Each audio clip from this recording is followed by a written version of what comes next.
Hey guys, welcome Gardens, the Untold Story. We're talking remineralization. Now that's a mouthful, Andy. Help me out here. Where are we going today, brother? A friend of mine named Don Weaver wrote a book called Remineralization. Hi, Victor, called Remineralization. And he explains how the earth naturally remineralizes itself. And we talked about it a little bit last time. The glaciers come and they grind everything down, the powder, and then they go back again. It takes a long time, sometimes millions of years, but then the earth is remineralized. The earth should have all the minerals it needs for human. It does, for all human life, for plant life, for tree life. Let me click on the comment section because I always want to see what's going on. You know, we have everything that we need, and the biology have evolved to get us that. To get us the minerals that we need. And to me, there are there's two things going on, and one is fairly obvious. Oh, you need minerals, so you can build your bones, you can build your brain, you can build your nose, your legs, you can build everything that you need, because you need these physical minerals. And the biology has evolved for that. But and that's important, okay? That's important. But if you have a body and you're like a zombie, that's not very good. So I explained a little bit last show. It was the last show where we talked about energy, and that what really happens is that the minerals absorb these various different cosmic rays that shoot through the earth. Yeah.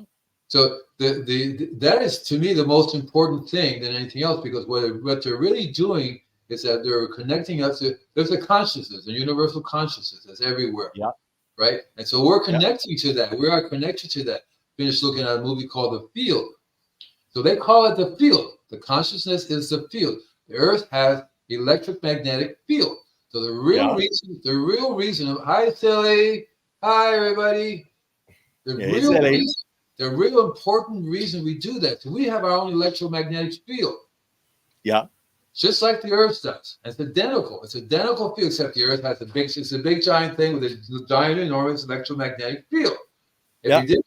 If we didn't have the minerals in the earth, we wouldn't have the electromagnetic field. If we didn't have the minerals in our body, we would not have the electromagnetic field. Okay. And if we don't have an electromagnetic field, I think you would be dead. I don't think you could survive. Your body would not be the same thing. I mean, it's a weird thing not to have an electromagnetic field. Because even sick people have electromagnetic fields, even though they look weird, they're not normal, they're not healthy, right? So maybe it would be if you don't have a proper electromagnetic field, a strong, healthy magnetic field. Yeah. That's what it really comes down. You do not have a strong, healthy magnetic field. And if you don't have a strong, healthy magnetic field, you know what happens? Make a guess. Your body falls apart and you die? Okay, that's the horrible end part. But another stronger field will take its place, will invade your magnetic field. So around the earth, you have a strong electromagnetic field, but there are other kinds of electromagnetic, and you can name them, from 5G to microwaves. These are all electromagnetic field. Whether they're what the phone uses, what the military. I was living next door to a military base, and they have these giant radars. It disrupts our electromagnetic field. Are you talking about the DARPA radars? Some of them are. They're like they're not. It's not a radar. It's a form of radar, and it's infrared or it's ultraviolet.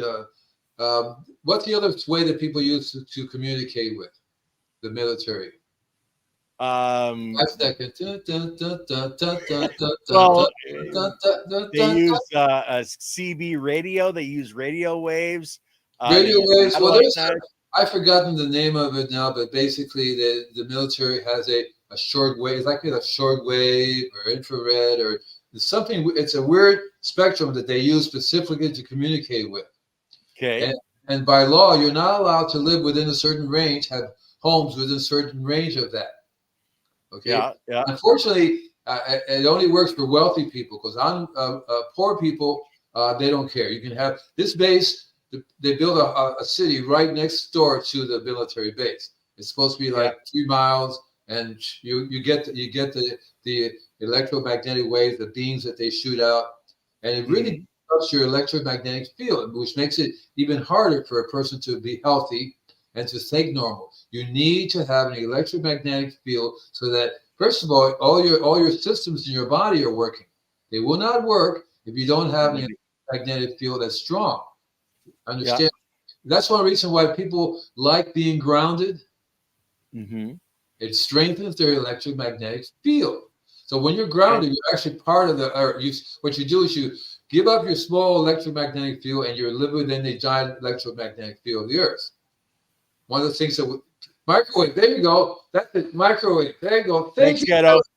That's it. And that stuff is like really intense because because it's a road called Mulholland Road. It runs up into the mountains, and they have what they did was, because they couldn't have people houses right in front of these antennas, they built a golf course. And they had this, so it's okay to play golf while you're getting bursted with it, right? Obviously, it's okay. I'm getting cooked while I'm playing golf. Yeah, exactly right. So when I would drive down this road and I would stop and I would look at it, I go, holy! And you can tell when it's working. You do not want to go out there at night. You certainly don't want to go do any kind of psychedelics or anything, because you will see these electromagnetic waves, and they shoot straight at you. You go, holy shit, duck! And you can't duck. It's a giant, and that really shocks your body. See, for me, it's a little different because I learned how to strengthen my electromagnetic waves. There are many ways, many crystals. I've been watching you guys. I know what you guys are up to, because you talk about all kinds of really cool things. And again, I apologize for not jumping on with you guys as well. The past 2 weeks, I've been in bed for about 6 days of those.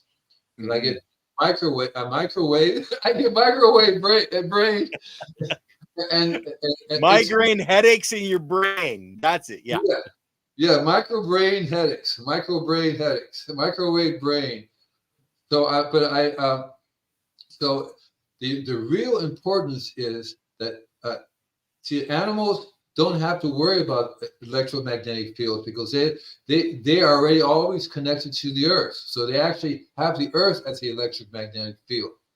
Us humans are 5G towers are the same thing, in the sense that they send these waves of energy, and some of them are directed, some are just radiate out. Okay, some of them just radiate out. And the ones that radiate out are a little bit easier to handle with, because they're not as concentrated, but the ones that are directed. Yeah, right. So that's exactly it. The power lines, you're not allowed to have any buildings in your house. There are no schools there, so they sell them to nurseries. Yeah. And me, when I ever drive underneath the electromagnetic wave really fast, I go, oh, okay. Oh, your hair stands up on end, Andy. Exactly right. So some people are like me, are real sensitive to, because I've always been real sensitive to energy. But it screws up your brain considerably. I mean, it's bad enough that we're already eating junk food.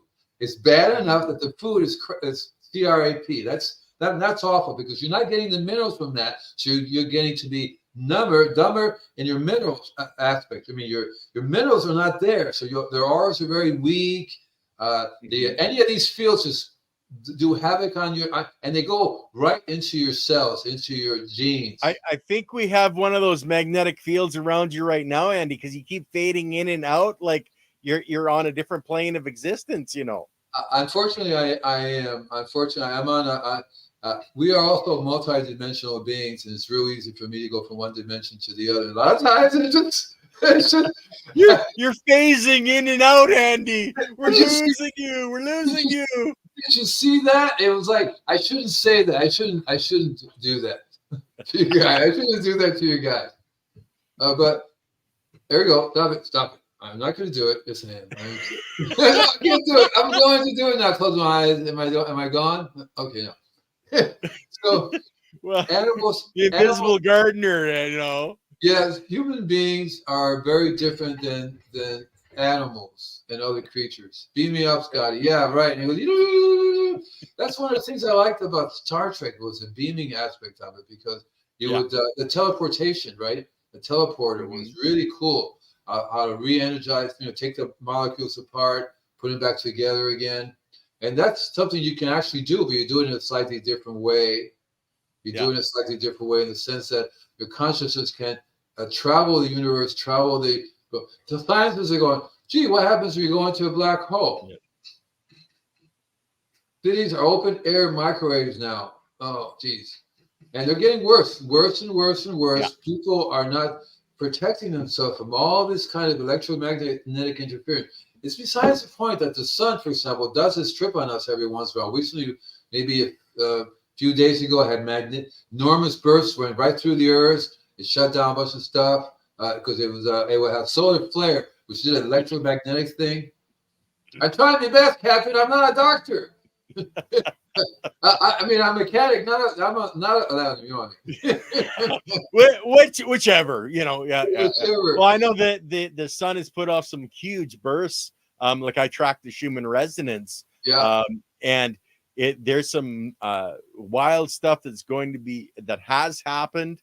Like that earthquake in Japan is directly related to a solar burst off of the sun. Yeah. We've got the Stephen Burns. He's a geophysicist. I follow him and what he's talking about. It's the frequencies and the waveforms that are happening. Like you were talking about the magnetosphere around our planet. It's really being compressed by all this solar radiation and particles that are flying at us from the sun right now. So in a lot of ways, that could be part of your problem with your headaches, Andy, is those waveforms of energy. But we're supposed to be talking about remineralization, Right. So, you know. When we talk about reminerals, we also, glad you brought up frequencies, because each mineral vibrates at a certain frequency. It's also a certain color. And so what really happens is when you have a strong electromagnetic field and you have all the trace minerals, you're vibrating at a certain frequency. If you have any minerals missing, you're vibrating at a different frequency. See, so and it's important to be tuned into the cosmic energy, so to speak, because that's really our goal in life. It's always any living being wants. Trees don't have to worry about it. They're already like, sap, I'm there, right? You know what I mean? This guy did the field. He says, I came up to the tree, I was hugging it, and he asked the tree, what makes you so powerful? And the tree says, because I know I am a tree. Yeah. Right? And know my place in the universe. Ghetto Hippie wants us to go back here. Concern be an influence. Yes, that's who is this guy anyway? Is that Ghetto Hippie too? You're so cool, man. Yeah, of course it does, because we're industry. We're sending out these incredible waves that will affect all living things. It affects our genetic makeup. It affects our consciousness. It affects our brain. You see, you know, and plants and plants, animals, all the creatures like that, they all do. And even if you're living in the middle of a forest, nobody around for zillions of miles, you're still going to get affected. I was blown away when I was told that even a man in Africa who's never seen civilization, living off somewhere, he's getting radiated by the satellites. He has a cell phone. He can talk to somebody on the satellites, and he's still getting it. Yeah. And so in the forest, it's very different, because you are living within the electromagnetic field of the forest. Right. You see, you live, and you actually, if you tune in enough, so to speak, because you can vibrate at any frequency you want to, vibrate at the frequency of the tree. And if you have all the trace minerals, you can vibrate at the frequency of the tree, because the tree needs all the same trace minerals we do. It's no coincidence. We all need the same trace minerals. The bugs, the insects. Bugs, insects, trees, stuff like, they don't have any problem getting the trace minerals if you get humans out of the way. Right? Yeah. You take humans out of the way, all the trees will get all the trace minerals they need. And they've done that for billions of years. All the animals, that's what they did, right? Whether they knew it or not, they would get all the trace minerals they need, and they would vibrate at the frequency they need to tune in.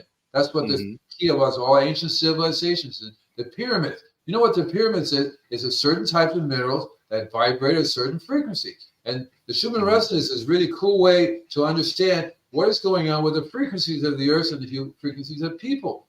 You know that, for example, they have it's called like a group consciousness. So animals, insects have an obvious group consciousness. They all have one consciousness.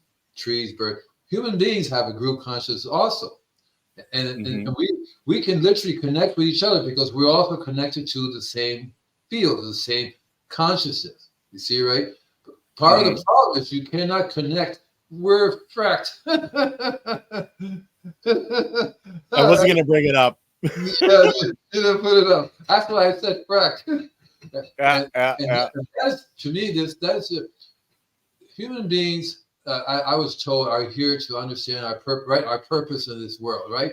But that is not exactly right, because our purpose in the world is just to be and to tune in, to learn, to grow, to expand our understanding. Right, we're here and we tune in and we do what is around us to do, whether or not we, learning is a process of tuning in is a process of learning. See, right? That's what to me is the most important thing to do. I personally would love to live on a tropical island, have everything I need food-wise, and I just drop out and tune in, and without doing the drugs. Without Timothy Leary would say, drop out and tune in. Well, that's what we do. We drop out and we tune in without the drugs, just by breathing in that. Because in the forest, trees get their trace minerals a lot, also from the air.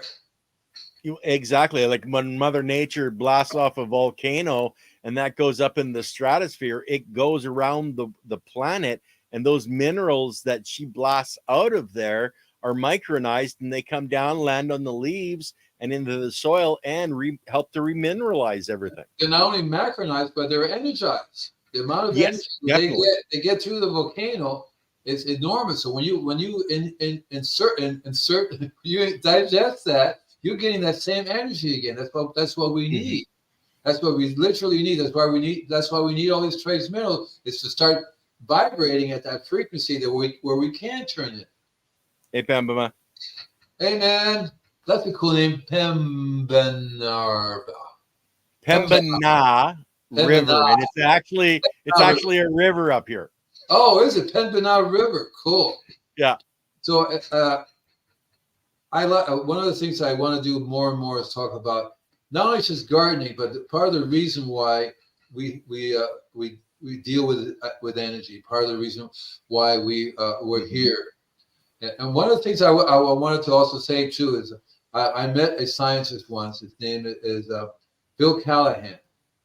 He wrote Tuning into Nature. Okay. A book he wrote a long time ago. And I was giving a talk. I've been doing this for a long time, so I was talking about minerals and energy and stuff. He raised his hand. He said, "Do you know about ley lines? Do you know about meridians?" Yeah. I go, "Yeah," because that's what happens when the ley lines are lines of power that the magnetic field, they follow the magnetic field of the Earth, and where they meet, it's a collection of this power and this energy, and it also collects the minerals. The minerals are there, but in a different form, because you can absorb it through the energy.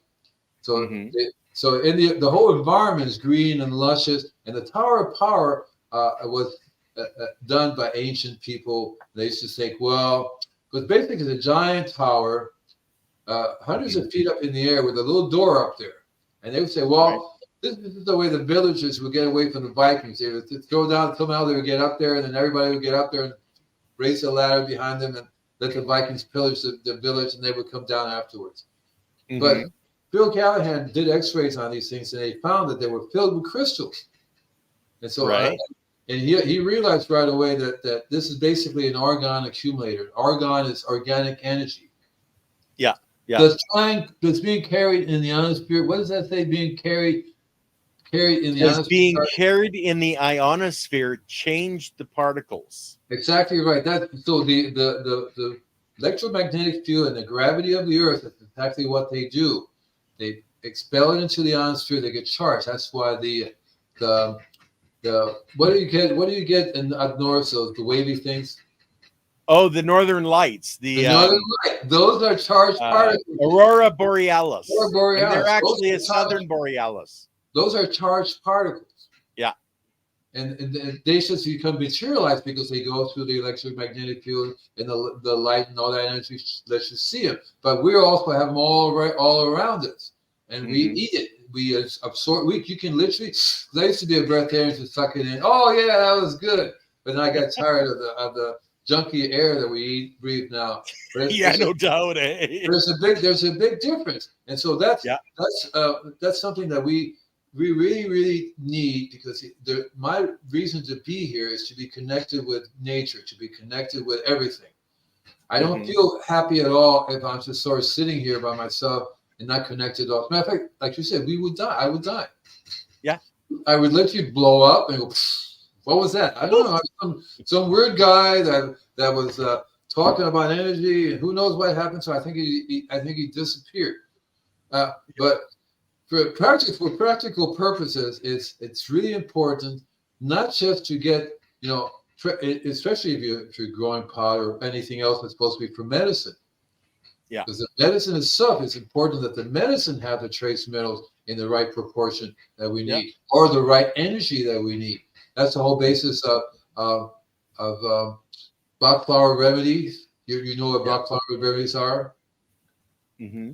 Are you familiar with Bach flower remedies? Black powder? Bach, like the da da da da Bach. Oh, okay. The music Bach. Okay. Bach, and he developed a form of healing called Bach flower remedy. Oh, I've never heard of that one. No. Right. So he figured out that certain plants have certain vibrations, certain frequency, certain mineral, and he can duplicate it in the water or in the powder or in a pill or whatever. So he figured out how he transfer the frequency to something else. There you go. Lily, why don't you just sit here and get rid of this guy? You come over here, Lily. Come on out. I know. Right. You're in our way, but that's exactly what. So a lot of people use Bach flower remedies because it's better than the guy selling the actual products. He should sell the frequency or the energy of the product, which is really, really cool. And so I know you all talked about water, for example, structured water. Structured water absorbs these frequencies if it's structured, and the frequency. So we talk about the particle and the wave. Well, that's what happens. The particle is the mineral, and the wave is the energy. Yeah. And they are the same. The frequency is the same. So the one end or the other. What happens, I think, Andy, is the best way I've heard it explained is when you have enough particles that mesh together, they form the wave. Other than that, we don't see the wave if there isn't enough particles. Of course, you don't have one particle riding the wave.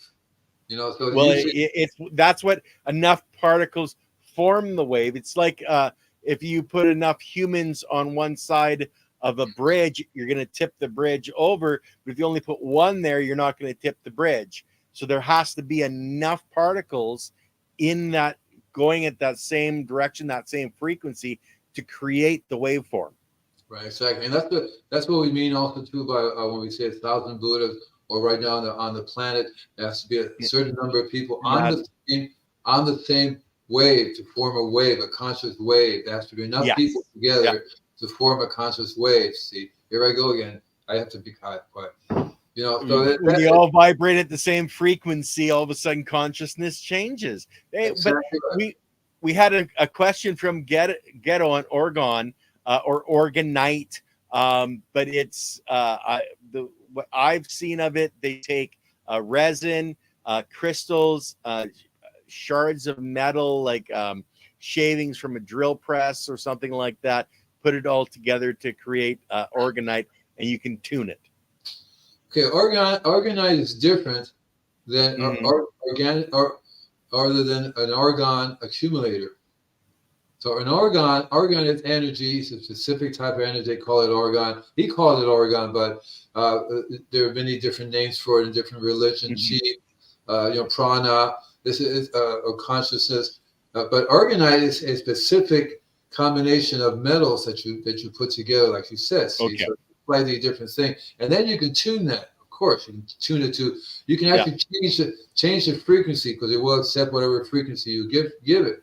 Yeah. So you have to learn how to do that, how to give it a frequency. You can use. I've used a zapper. I've used many different frequency generators. Lots of really cool ways to do it. That's why the music that I write has these frequencies in it, because I learned how to use the frequencies to carry the energy. The frequencies will be my wave, so to speak, and they carry the energy.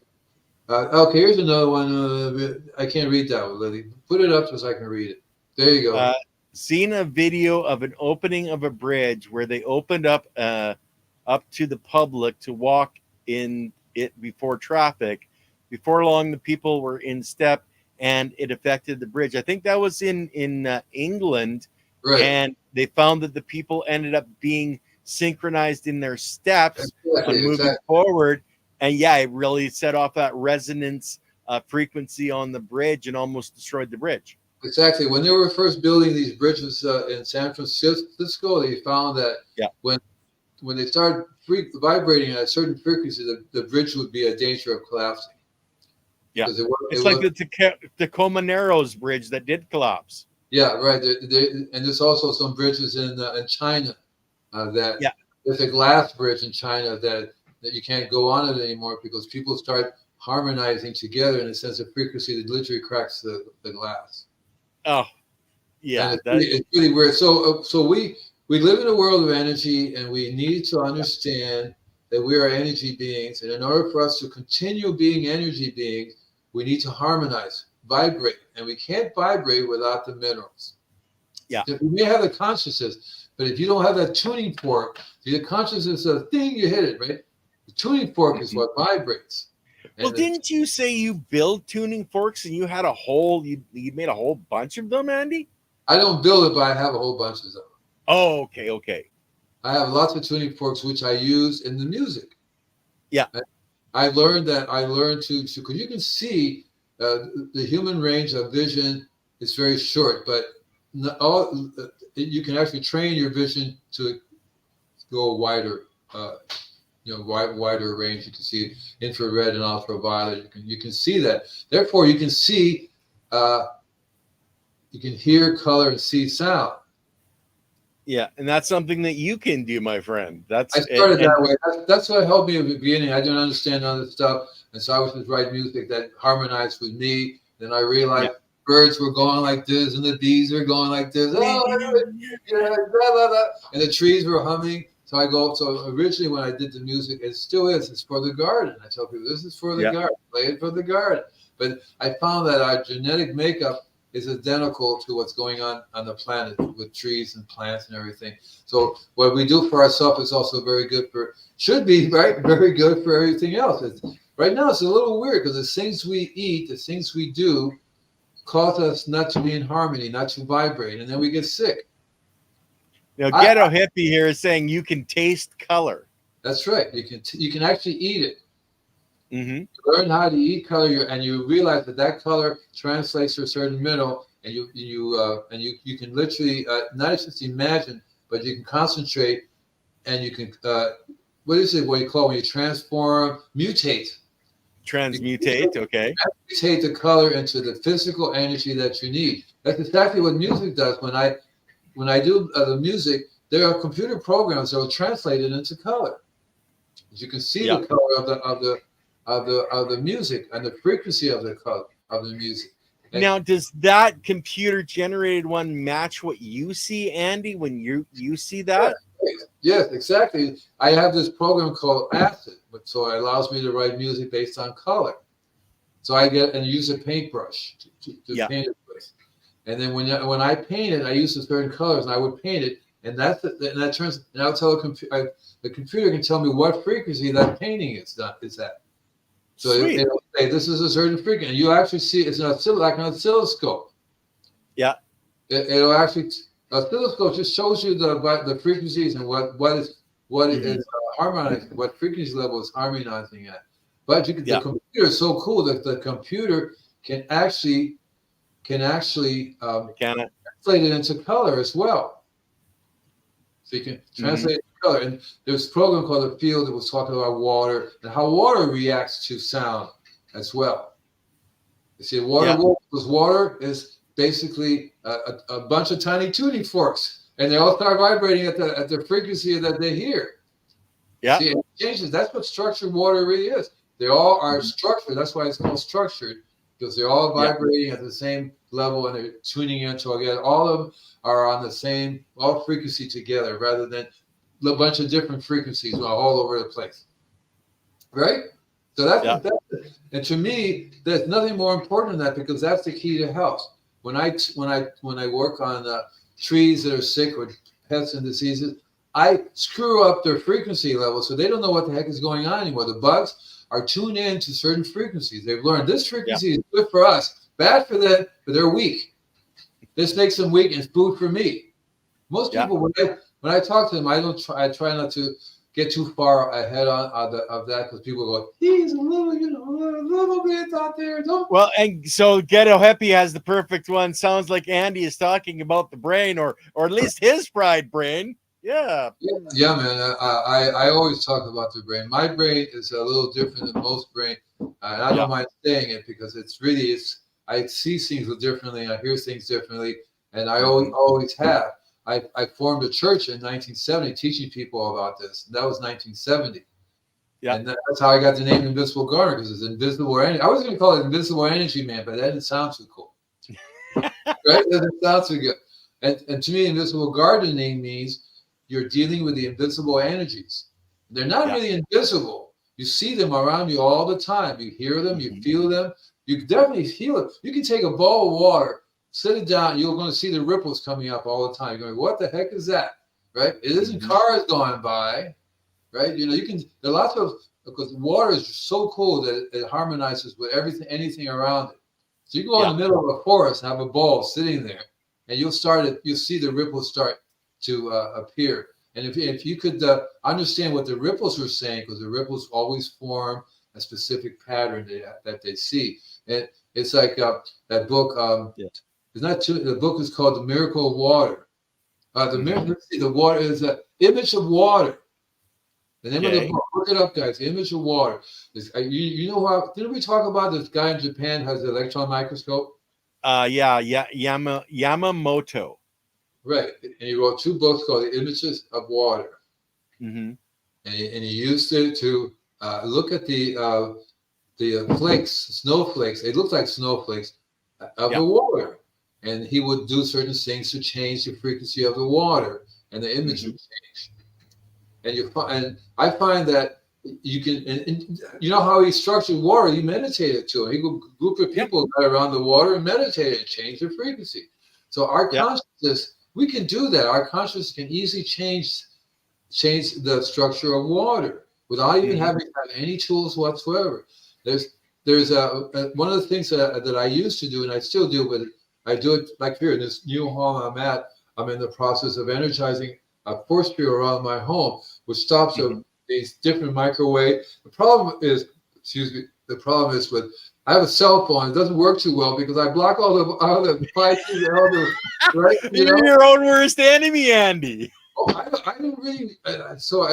I don't really like that. I like the having all these fields around me. The last home I came from, I looked at my 5G, my Wi-Fi device, and it has 37 different Wi-Fi's there. I'm going, holy cow! I would then each one of those range. Each one of them affects me. Can I use Dr. Teal's? You can use Epsom salt. I would not recommend you use it by itself. It's like when we had talked about using trace minerals, and for example, magnesium. Instead of using magnesium, you want to use magnesium along with calcium. Well, guess what? You want to use calcium along with the Epsom salts as well, because Epsom salts is magnesium. So you don't want to use the Epsom salts by itself. Epsom salts is such a tiny. You can use it such a tiny amount. People often use too much. Yes, right. The magnesium is a salt, so it will cause deform. It will cause stress. So I had another person ask me the very same thing. How many pounds do I use? I go, don't even think in pounds. You're kidding me, right? What do you have, 1,000 acres? Right? A pound of magnesium Epsom salts in 1,000 acres is probably about right. And you would have to dilute it to spread and spread it out. Some people actually take the Epsom salt, sprinkle it in the soil.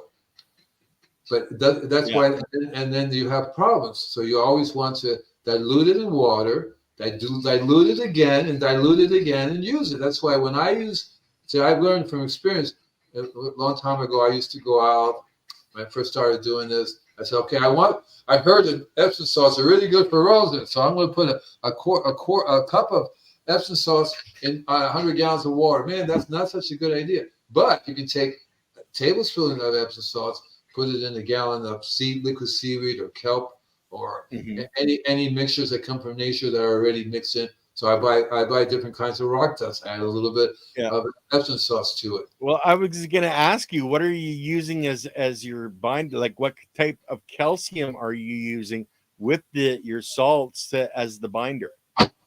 So I talked a little bit about this place in Southern California, which is 30%. This is salt rock. It's a rock dust. Right. It's called agramin. It's basically alluvium clay, which underground volcano makes because it's hot. In Southern California, in San Diego, there's a place. Can everybody hear me okay? Do I need to talk louder? Okay. You're good here. You can hear it fine. I agree. I only use very little. Right. What a good way to add calcium to my soil, and I agree. I only use very little. So, this is a hot salt bath. It's a hot mud bath. Right. It was heated up, and it's really, really super rich in minerals, but it's 30% calcium. Okay, so there's your calcium. So there's your cation exchange capacity. Exactly right. Binding with the magnesium in the salt that you're putting in. Okay, exactly right. And so I found that I don't really need Epsom salts if I get a blend of the rock dust because they'll have the magnesium in it in the right proportions. A tiny, teeny, weeny amount is all you need in there. But if you get Epsom salts, you always are going to be using too much, and you screw it up. If you have too much of anything, right? But if you have too much of certain things, it becomes. That's why it's called trace minerals, not other minerals, right? Just add minerals. How many pounds do you want? No, I don't think so, right? So it's important to. And another person asked me this. Gypsum is in the rock dust, right? Gypsum is a form of rock dust, also. So you can get gypsum. It's a type of rock dust as well. But ideally, you want to get rock dust. See, not too many people are chemists. They can blend all different things together. That's why I tell people it's better to have a blend of rock dust and then go that way with it. Right, exactly. Gypsum is calcium carbonate. That's where calcium comes from. But you have to be real careful in using it. Again, if you use too much calcium, too much magnesium, too much iron, too much in any of these things, they become toxic, and the body of the plant cannot absorb them, and they have problems, and that's where you get more and more problems. What really happens is the microbes go, "What are you doing?" Yeah, the microbes are not geared to get tons of this stuff in their system. They go and they die. So you end up every time you lose the biology, you set yourself back.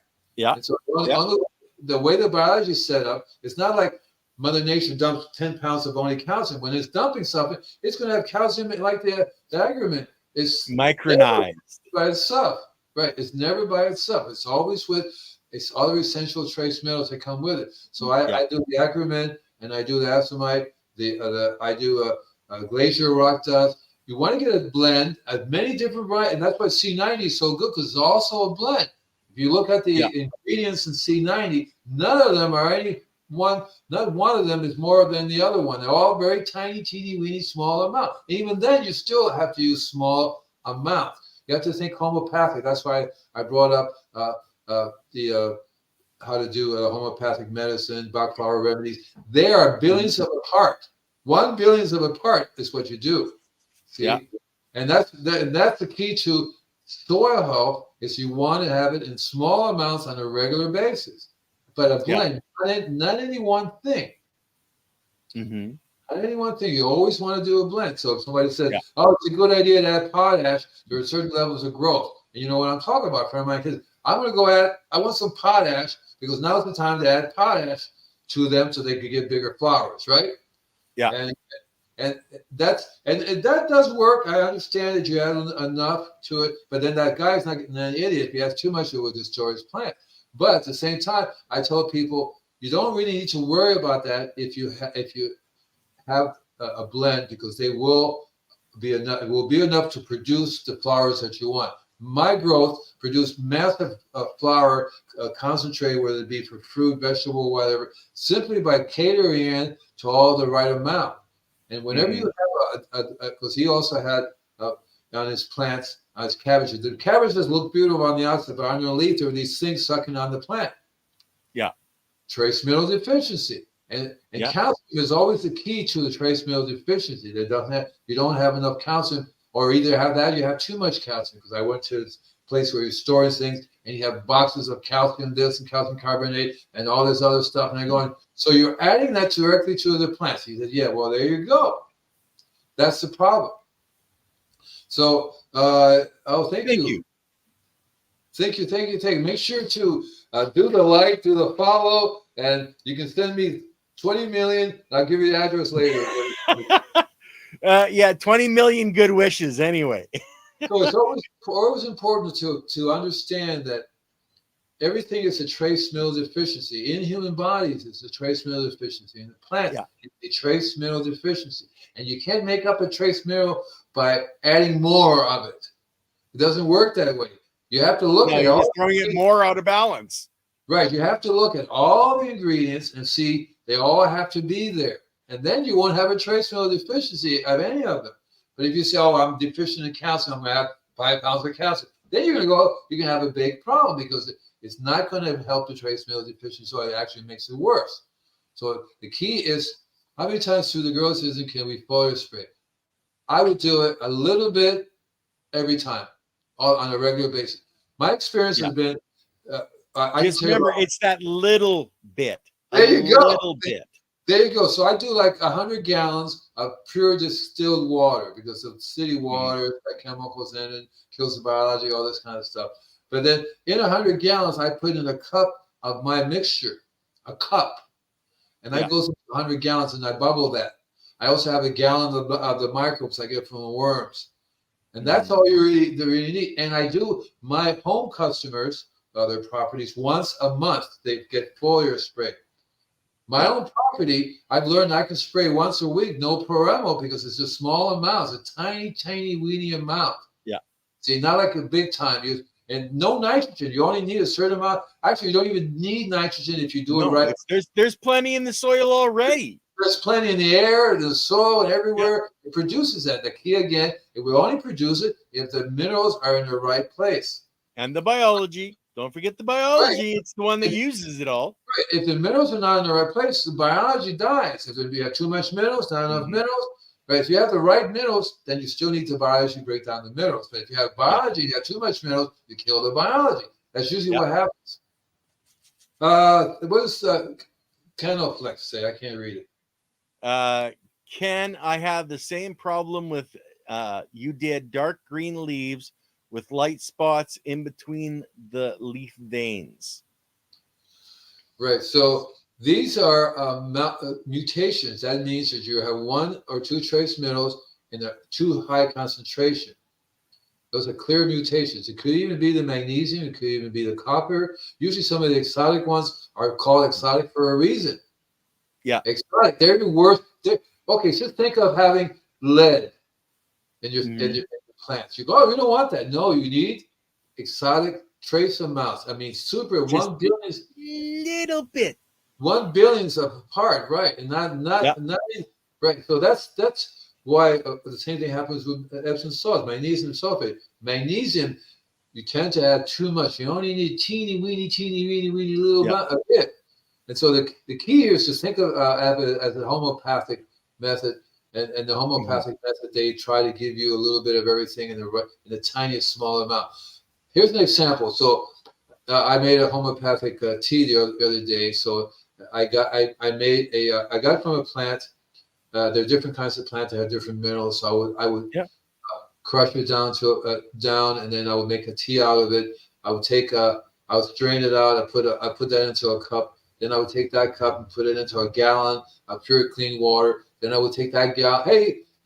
Don't be a moron. Then I would take that gallon and dump it into a 15-gallon unit and bubble it again. And I would take that 15-gallon unit and dump it into a 50-gallon unit and bubble it again. And from there, I would take a cup, and that's what I would and I would put it into a 3-gallon unit and I would spray that. That's what I would spray. So you see how it got diluted more and more. People don't really dilute them to the right a proportion that is done in nature. Mother Nature never does anything in any high concentration other than it's toxic.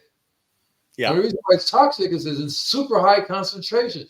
We human beings are very good at arsenic in major massive concentrations, lead mercury. He said, don't eat the fish because it's super duper concentrated with the mercury, right? Yeah. And normally, fishes have mercury, it's just like they have arsenic and lead, just like we do. Yeah. Gold, you want gold a certain amount in your body. You have too much gold, you die.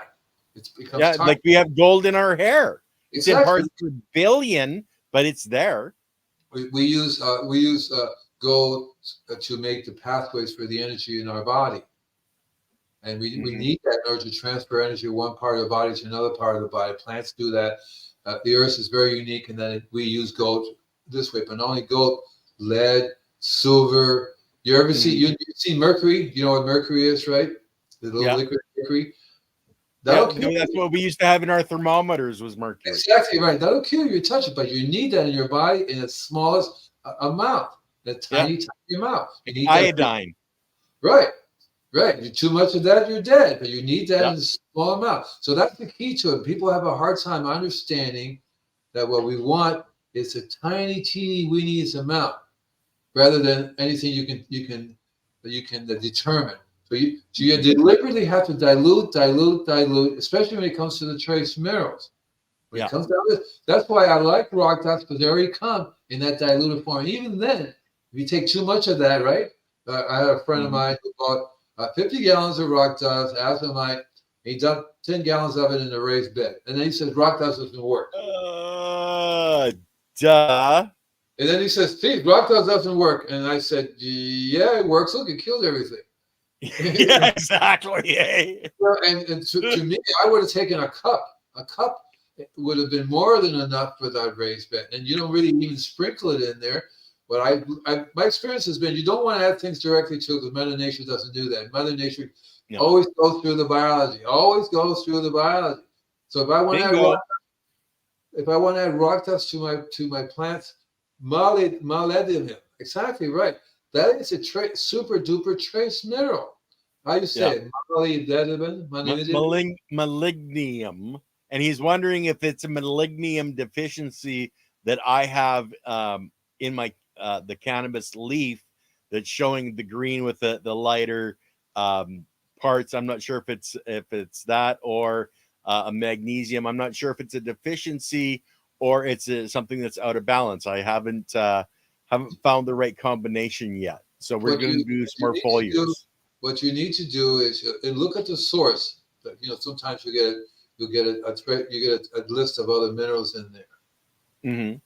You have to tell me what are you using in terms of rock dust? What are you using in terms of fertilization? You want to look at those things. You want to, for example, if you're using rock dust, not all rock dust have those. That's why you want to blend, because some of them are totally deficient in lots of things. The agreement does not have any molybdenum or any of the other super duper trace minerals. That's why the C90 is so good. Look at the C90; you'll see it listed on there. So if you're not using C90, even then you may be using. If you use too much, it will cause the same problem as not using enough. That's why you have to use silica. Do I use silica? Silicon. Rock dust is a form of silica. So rock dust is a form of silica. The rock dust will have the silica in it in the right amounts that you need, especially if you get a blend of. Some of them are very deficient in things that you can't get. That's why I also went to C90. I learned by just getting the rock dust, I'm still being deficient in certain things. Yeah, it's not in there. Mainly because some of the rock dust doesn't come from the places where these minerals will be found normally, where Mother Nature is very good at distributing. Different parts of the earth have different levels of minerals in them. And it's amazing how it can go from one part of the earth to another part of the earth, right? How the minerals can travel. So it's always good. I used to try to get a blend of, one of the things that you probably should get is called New Jersey green sand. You know what green sand is, right? Oh, I know what green sand is. Yeah. It's called New Jersey green sand. It's available off the coast of New Jersey, and it has tons and tons. It has all 96 different trace minerals in it. The only thing is, I'd be afraid that I'd put it into a test and it would come back hot for pretty much everything coming from Jersey. Jersey Shore. That's part of the reason why I stopped using it, because it's definitely getting more and more toxic. That's why you want to get rock dust from really, really pure, clean sources that are away from human life. Yeah. And Now, even I actually, Ghetto Hippie has a good point on this, though. Deciduous tree leaf compost can be similar to rock dust without heavy metal issues in the mineral content, he says. that's right, because the trees absorb the minerals, and they're found in their bodies. That's the whole basis with biodynamic system. They know that the minerals are in the plants. And once you know what plants to use, from trees to evergreen to whatever, then you can use that. You don't have to worry about the concentration because they're already in the right concentration. That's a really very, very good thing to learn how to get. I think you're doing that. Are you doing a show about minerals and plants? How you get them from plants? Yes, say yes. Yes, sir. Right, and I Yes, love sir, Captain Crazy. I love what you guys are doing, because you're getting people who understand that. Yes. Rock dust is cool, but hey, you can get it from plants who are already dissolvent, already having the right proportion. You just have to learn which ones are better at it than others. And of course, the trees always are. In deciduous trees, that's exactly what they do really, really super well from the leaves. They don't go through trace mineral deficiency at all. For starters, there are no humans around to destroy them as much as in the old days. There's no humans around at all. The forest will be rich in doing the biology. So, and that's what the mycorrhiza and all the different biology does, is that they take the minerals, give it to the plants, and the plants give it right back. And you can take those leaves, you can make a tea from it. I love making tea from different types of plants, because I've learned that if I feel if my energy is low, my electromagnetic field is low, I'm not going to eat some rock dust. I'm going to eat something that already ate it. They already passed it on to me in a form, and that would be the plant. Of course, you also get it from animals, but nowadays animals are having a hard time just getting to the plants to eat it. So you find that, and especially if they're human race, you're not going to. The people are not going to give them plants that are rich in the trace mineral. They're going to give them poor food, junk food to eat, right? And they're not going to be rich at all. So know your farmer, whether it's animal protein, vegetable protein, whatever it is. Know your farmer. Know where it's coming from, and are they growing with biology? Right, exactly right. Because that to me was always been the number one. When I will go shopping, I go to farmers market. I talk to them. Did you grow this? And what about compost? Oh, I make it. How do you make it? Do you know about rock dust? What do you use for minerals? If they go, duh, I go, well, thank you. Have a nice day. Bye. Yeah, exactly. See you later. If they sound at all conscious, yes, we make compost, and we're totally into the trace minerals. We have all these amazing plants and these amazing trees, and we use that, and we have living soil. And I go, bingo, yeah. And the fruit, that's one of the tools, reason why you have a refractometer. Don't believe the guy. Give me a fruit. Put it. Well, you're a liar, man, because there's nothing in here. And there's nothing in here. Where are you going? And they don't like that when you say, give me a little bit of, okay, I'll put it on the refractor. Take a look through there. And you go to somebody else and give me it, and you'll see that difference. You go, I'm going to buy that over there.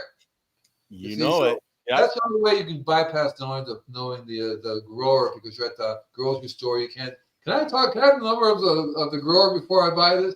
No, refractometer helps you right there on the spot determine. Yeah, the guy knew what he was doing, because look at this. It will shoot up through the roof with a trace mineral. But if you're lucky to go to a farmer's market and you talk to them, that's why when they say, I don't know what you're talking about, minerals and rock dust, I go, well, have a nice day. See you later. Yeah. You see, they don't know, and you know that. But I always take a refractometer with me, and I say, here, this is your stuff. I don't know if I remember telling you, but I go to a health food place, conventional food, unconventional food, I mean, chemically grown, organically grown. And I would take a refractometer with me and squeeze it and give it to the grocer. And look at that one, okay? Clean it up. Take that. Look. Which one do you think I would buy? Yeah. You know, and that's why it's so good about refractometer, because it bypasses people. They have to believe what they see.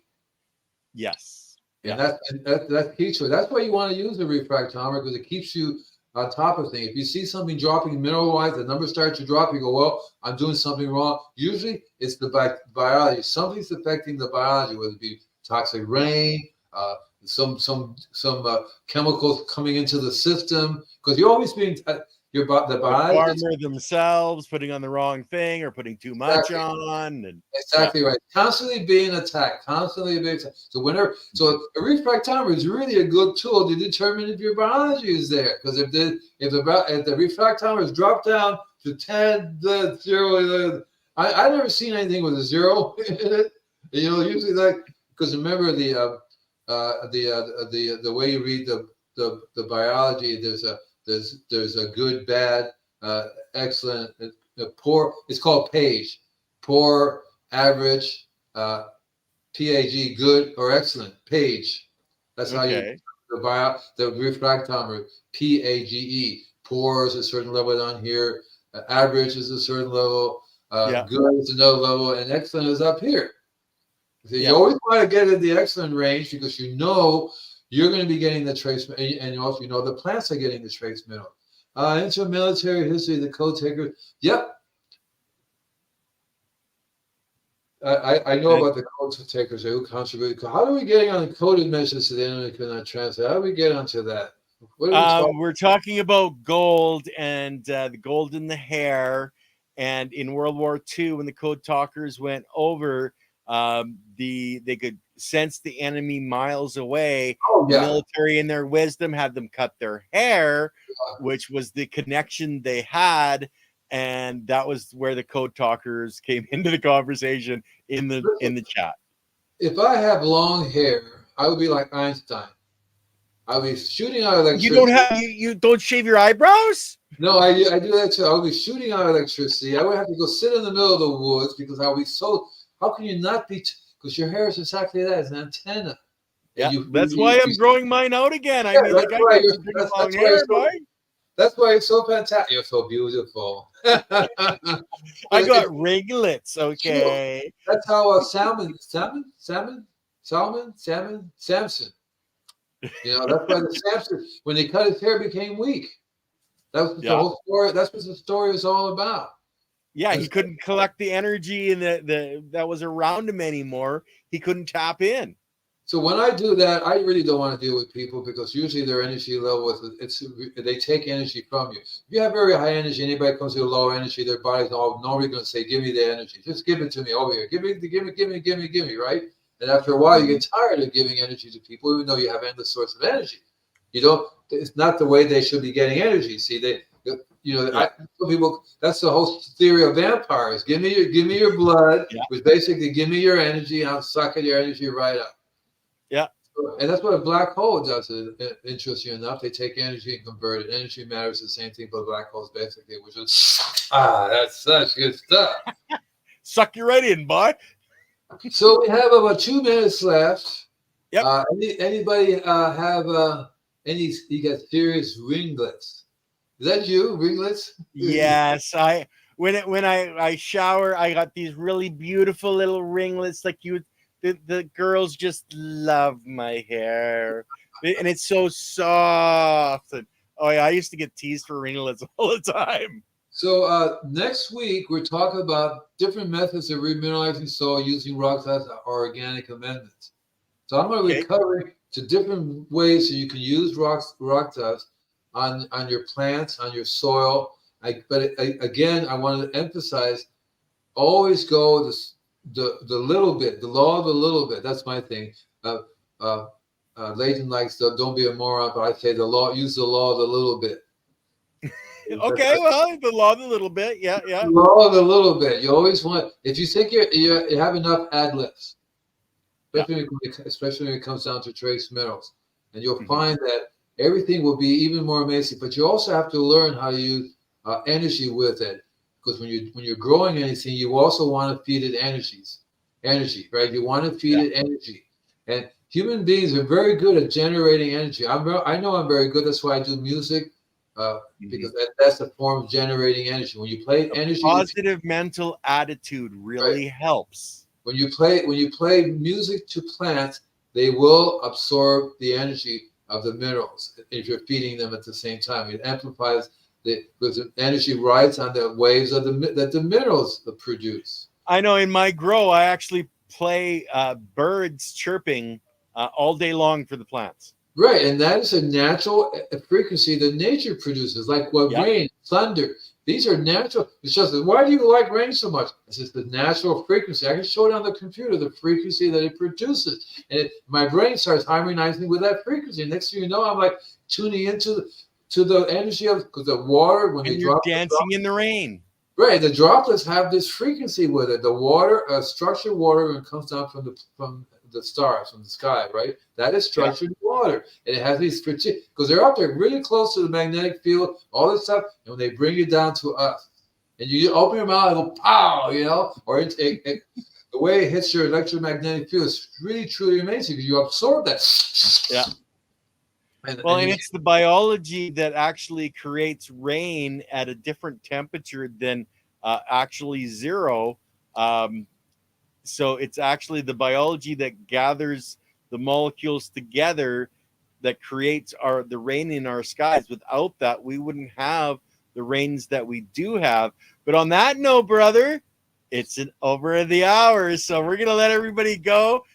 Don't forget, guys, we're back to regular programming this coming Monday with the OG's Power Hour. We have Stefan Burns on again, our geophysicist. He's going to come on and be talking a lot more about energy, frequency, and vibration, the Schumann resonance, the Earth's magnetic field, etc. So that's going to be another fascinating conversation with Stefan. my website there. Flash the website. Flash your website, invisiblegardener.com. Yeah, man. Let me know you're from It's the Biology, and we'll do something together, okay? And actually, let's see, it was Mad Dog jumped over to your link. Yeah. And came back on and said, hi, all, fine. It's great information. Thanks, Andy, from your link as well, brother. So just right on Mad Dog. Guys, like, subscribe, and don't forget to comment as well. All right. Thank you, guys. I love you all. Take care now. You bet. Bye. See you guys. Bye.